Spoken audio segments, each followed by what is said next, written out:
Assalamualaikum warahmatullahi wabarakatuh.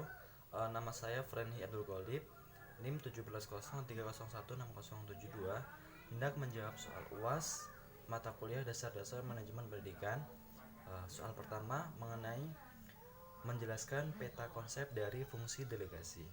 Jadi, pengertian dari fungsi delegasi ini adalah pemberian tanggung jawab dalam kewibawaan kepada orang lain. Nah, bila seseorang manajer mengadakan sebuah delegasi, maka manajer meminta kepada orang yang menerima delegasi untuk memikul tanggung jawab yang sudah diberikan, seperti itu. Terus tujuan dari fungsi delegasi ini adalah pembagian tugas dalam organisasi dalam melaksanakan sebuah kegiatan atau aktivitas.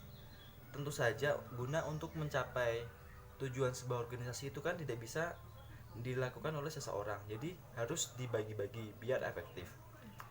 Terus manfaat dari delegasi ini adalah efektif. Nah, seperti tadi, kalau pembagiannya secara efektif itu pasti akan uh, dalam pengambilan keputusan itu kan pasti bisa lebih cepat.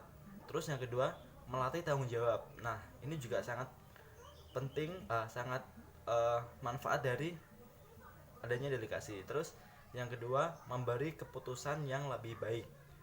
Terus yang ketiga itu mengenai langkah-langkah dari fungsi delegasi atau pendelegasian. Yang pertama, pemberian tugas atau responsibility. Jadi nanti si calon delegasi itu diberi tugas oleh atasannya, seperti itu ya. Terus yang kedua, kekuasaan atau authority. Jadi si yang dikasih tugas itu diberi kekuasaan untuk melakukan sebuah kegiatan. Jadi dia dikasih wewenang, seperti itu ya. Terus yang ketiga tuh tanggung jawab atau accountability. Nah, si yang dikasih delegasi ini diberi tanggung jawab untuk melaksanakan tugas tadi. Terus dalam penerapan dalam manajemen pendidikan itu adalah yang pertama, perencanaan pegawai. Jadi siapa saja yang mau dijadikan delegasi, jadi itu sudah direncanakan ya. Terus yang kedua, pengadaan pegawai. Setelah direncanakan siapa saja, nah pengadaan pegawai ini langkah berikutnya yang harus dilakukan oleh dalam menerapkan delegasi. Terus yang ketiga, pengangkatan pegawai. Setelah ada pengadaan pegawai, nah pegawai itu disahkan atau istilahnya diangkat gitu loh jadi pegawai. Terus yang terakhir, yang keempat itu pendelegasian. Nah, langkah yang terakhir itu sudah jadi delegasi, seperti itu. Nah, mau nambahi lagi yang langkah-langkah tadi yang tanggung jawab itu, nasi delegasi itu delegator ya, bisa disebut seperti itu ya,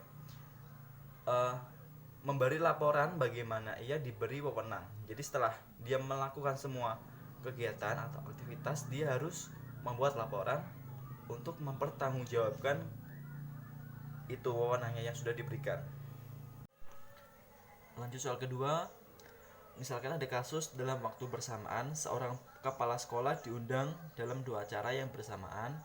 Nah, acara yang pertama itu rapat bulanan dengan komite sekolah, dan acara yang kedua peresmian gedung UPT pendidikan.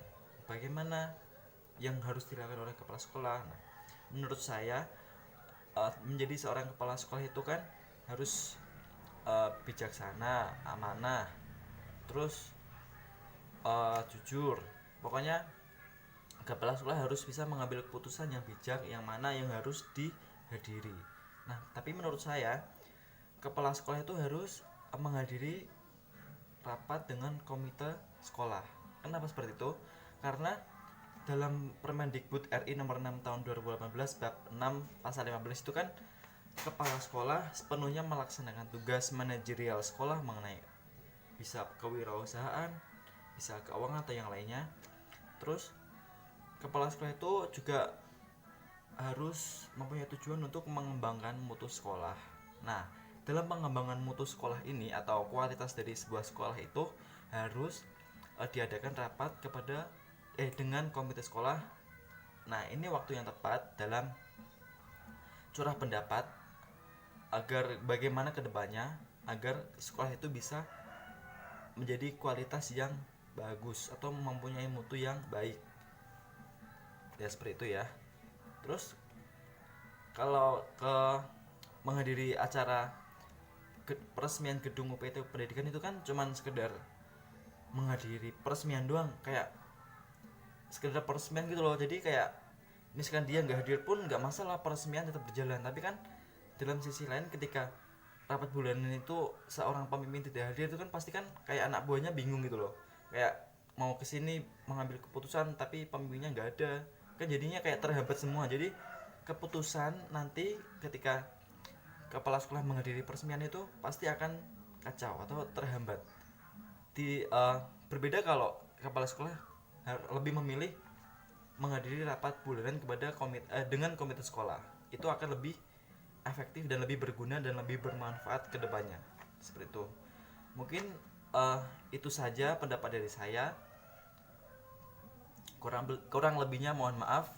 Assalamualaikum warahmatullahi wabarakatuh.